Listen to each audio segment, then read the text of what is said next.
Mikopi sendiri yaitu, lockdown your data not your business. Jadi di sini Mikopi ingin memberikan, solusi yang memang kita berfokus untuk, memproteksi data tanpa harus, membatasi atau memperlambat, bisnis dari Bapak Ibu sekalian.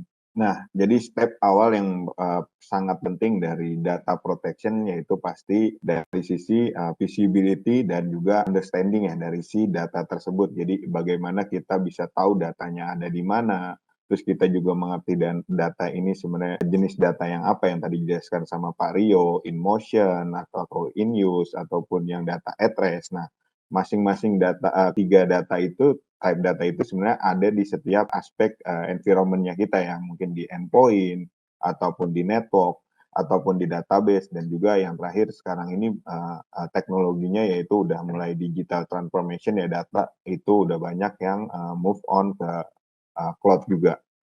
Nah, jadi nanti dari, data-data ini kita itu akan melakukan satu discovery, kita akan lihat datanya itu akan masuk ke klasifikasi apa, lalu nanti dari, apa namanya, kita lakukan inventory dan akhirnya kita bisa me-manage nih data tersebut, apa namanya, bisa diproteksi dengan, proteksi yang seperti apa di DLP nanti. Nah, ini beberapa use case, jadi dari, yang 2 ini lebih berkaitan tadi dengan, encryption ya, encryption di sisi PC, laptop, tablet, lalu di sisi USB drive, device control itu kita lakukan encryption dan kita lakukan proteksi juga. Lalu use case ketiga ini lebih ke arah tadi ya, discovery datanya, kita melihat data sensitif itu ada di mana, kita lakukan tagging, lalu selanjutnya kita buat policy di, fase ke apa namanya, use case keempat dan kelima. Jadi yang, passing ke cloud itu kita proteksi, lalu yang ke hard copy pun kita lakukan proteksi. Kita create policy di use case 4 dan 5. Nah, keenam ini, content awareness. Jadi tadi kita coaching si user-nya, kan sampai kita bisa ngelihat kalau memang ternyata ada, intrusion di dalam sistem kita, itu nanti kita bisa, melihat ya di reporting-nya si EPO tadi. Nah, ini use case, terakhir, itu lebih ke arah visibility dan, kontrol. Jadi kita bisa bahkan sampai membatasi nih Pak, ketika filenya itu nanti kita udah DLP kita udah mature, kita add fan-nya itu kita bisa sampai ke bukan, authorize nih Pak terhadap suatu data. Oh mungkin ini cuman, HRD yang boleh akses, oh ini mungkin cuman IT yang boleh akses. Nah itu sampai ke level ke-7 itu use case-nya seperti itu. Bahkan Mikopi bisa provide, solusi itu di fitur-fitur data protection-nya kita. Nah, ini jadi, Mikopi complete data protection itu, di fiturnya kita itu udah ada include ke encryption, DLP endpoint, device control, dan, DLP network. Jadi ini kalau saya bilang sih, bocoran ya, jadi kayak paket komplit di license-nya Mikopi. Bahkan nanti kita bisa beli juga secara à la carte. Jadi kalau mau encryption-nya dulu boleh, DLP endpoint-nya dulu boleh, DLP network pun boleh, seperti itu. Nah, untuk, komponen di dalamnya, di Mikopi Complete Data Protection tadi udah ada Mikopi DLP Endpoint ya, yang, Pak Rio juga bantu jelaskan. Jadi kita melihat, data penting yang ada di internal kita, ketika data tersebut mau keluar melalui vektor-vektor tertentu dan ternyata datanya konfidensial, itu kita lakukan, langkah preventif untuk memblok, action tersebut. Lalu fitur selanjutnya Mikopi Drive Encryption. Nah, ini yang unik dari Mikopi Drive Encryption yaitu, kalau biasanya vendor lain itu mereka hanya mempunyai ketika berbicara Drive Encryption biasanya mereka menggunakan software mereka sendiri atau engine encryption mereka sendiri untuk mengencrypt disk-nya ya. Nah, kalau si Mikopi sendiri kita punya, jadi ada MDA-nya kita, jadi bawaan, software untuk, disk encryption-nya punya Mikopi, tapi di luar itu kita juga bisa me-manage, native, eee, encryption-nya punya operating system masing-masing. Kayak mungkin kalau di BitLocker itu kalau di Windows itu pakai BitLocker untuk encryption-nya, lalu biasanya kalau di Mac itu ada file vault. Nah, kedua, engine encryption ini bisa di-manage melalui EPO. Apa aja yang bisa di-manage, yaitu kita me-manage dari sisi, user assignment-nya, nah terus key creation-nya, sampai ke kredensialnya pun kita bisa atur. Bahkan kita bisa atur mau file apa yang di-encrypt di BitLocker ataupun file vault, itu kita bisa atur policy-nya melalui Mikopi EPO. Nah, ini di pest control jadi hampir sama. Kalau tadi FRM itu lebih ke arah, file dan removable media, jadi kalau yang di pest control bahkan kita bisa, proteksi dari Bluetooth. Misalnya kalau sekarang kan, oh mungkin, USB diblok nih, oh saya mau kirim data ke PC lewat Bluetooth aja. Nah, itu nanti bisa kita atur juga tuh untuk vektor dari sisi Bluetooth kita bisa blok, disk, bahkan ke colok handphone. Nah, itu kalau ada handphone dicolok, kabel ke PC, nah itu kita bisa, apa namanya, bisa proteksi juga untuk, tidak dilakukan, seperti itu.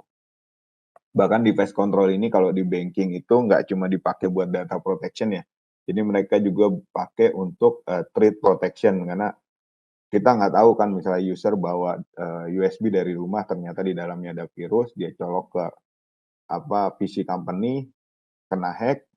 Nah, dari satu endpoint ke endpoint lain sampai ke data center.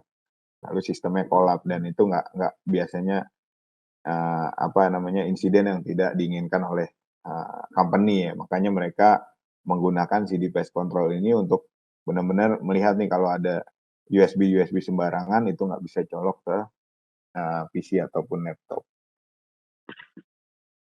Nah, ini Unified DLP kita memang udah, end to end ya dari, DLP endpoint, DLP monitor, prevent, sampai kita melakukan discover itu tetap menggunakan satu, central management, platform yaitu McAfee EPO. Nah, kalau saya melihat ke brand lain biasanya, DLP endpoint dia punya konsol sendiri, DLP, network dia punya konsol sendiri, discover pun dia punya konsol sendiri. Nah, kalau di McAfee itu semua dalam satu, konsol yang sama yaitu McAfee EPO. Oke, nah ini lanjut lagi tadi udah, DLP endpoint, DLP network, bahkan sampai ke, fitur pelengkap E-nya yaitu encryption. Nah selanjutnya, device to cloud DLP. Nah ini jadi yang saya bilang tadi, McAfee udah ngelihat nih data udah banyak nih main ke environment-nya cloud. Nah ini yang harus kita, proteksi. Nah ini tadi formerly-nya itu nama, perusahaannya itu Skyhigh, ini sudah diakuisisi oleh, McAfee. Jadi sekarang namanya yaitu menjadi, Envision, McAfee. Nah ini untuk, implementasinya sendiri ya untuk, Envision DLP Cloud-nya kita, yaitu kita memang melakukan, koneksi secara, API to API dari nanti kita punya SaaS-nya kita Envision Cloud, lalu nanti misalnya customer punya, SaaS-nya mereka Office 365 ataupun Google Suite, nah itu kita connect secara API dan koneksinya pun, mudah ya. Jadi karena memang udah disediakan API-nya, jadi nanti tinggal dari Envision Cloud itu butuh akun yang bisa login ke SaaS-nya si punya customer. Nah, keuntungannya apa? Kita bisa melihat dari sisi visibility-nya ya. Jadi, datanya ada di mana, terus, datanya ini penting atau enggak, siapa yang akses, itu nanti semua yang kejadian atau, data yang ada di dalam sini itu akan bisa dilihat nih, oh diakses oleh misalnya katakan manage device ataupun unmanaged device itu nanti bisa terlihat. Nah, lalu dari sisi kontrolnya, kita bisa nanti ngeblok nih misalnya, oh ternyata unmanaged device nih mau connect ke SaaS kita nih, karena kita udah send, policy-nya dari Envision Cloud secara Lightning Link ke dalam si SaaS ini. Oh ternyata, kalau lihat policy-nya si Envision ini harus diblok gitu atau harus di-revoke si, akses ke dalam si, SaaS-nya kita. Terus bisa juga change permission yang tadinya secara Office 365 itu dia ketika masuk ke OneDrive dia boleh download, tapi karena udah ada policy baru dari Envision Cloud, dia hanya boleh view only, nah itu nanti akan blok ketika dia mau melakukan download. Lalu kita juga bisa mendeteksi, compromise account. Jadi nanti di use case lab saya itu akan saya, showing ya gimana McAfee ngelihat nih, oh ternyata membedakan akun yang memang legitimate ataupun yang kemungkinan itu compromise, seperti itu. Nah, lalu yang selanjutnya Skylink. Jadi yang membedakan Skylink sama si tadi, Lightning Link, yaitu Lightning Link lebih ke arah, device apa yang boleh akses ke SaaS kita, tapi kalau Skylink itu lebih ke arah, data apa nih yang mau kita proteksi di SaaS kita. Jadi ya tadi kita bisa ngelihat nih datanya itu, ketika pergerakan datanya, across device atau across cloud itu kita bisa lihat. Terus, data konfidensialnya itu apa aja, kita bisa lakukan klasifikasi, action-nya kita mau apa ketika datanya tadi di-share ke pihak ketiga, ataupun di-share link, di-forward attachment, itu kita mau action-nya seperti apa.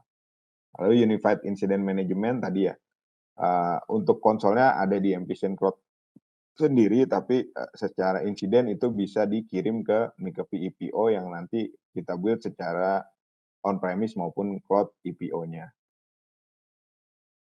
Lalu dari sisi kontrol, nah itu tadi kita bisa bikin policy, kita bisa delete datanya, kita bisa quarantine kalau memang datanya ternyata, konfidensial itu menurut regulasi di Indonesia kan nggak boleh sampai masuk ke ranahnya cloud. Nah, itu kita bisa langsung lakukan delete ataupun quarantine. Dan terakhir kita bisa melakukan encryption juga terhadap, manage device-nya. Jadi kalau encryption itu kita bisa put suatu policy kalau device-nya nggak di-encrypt, dia nggak boleh akses ke SAS, bahkan seperti itu.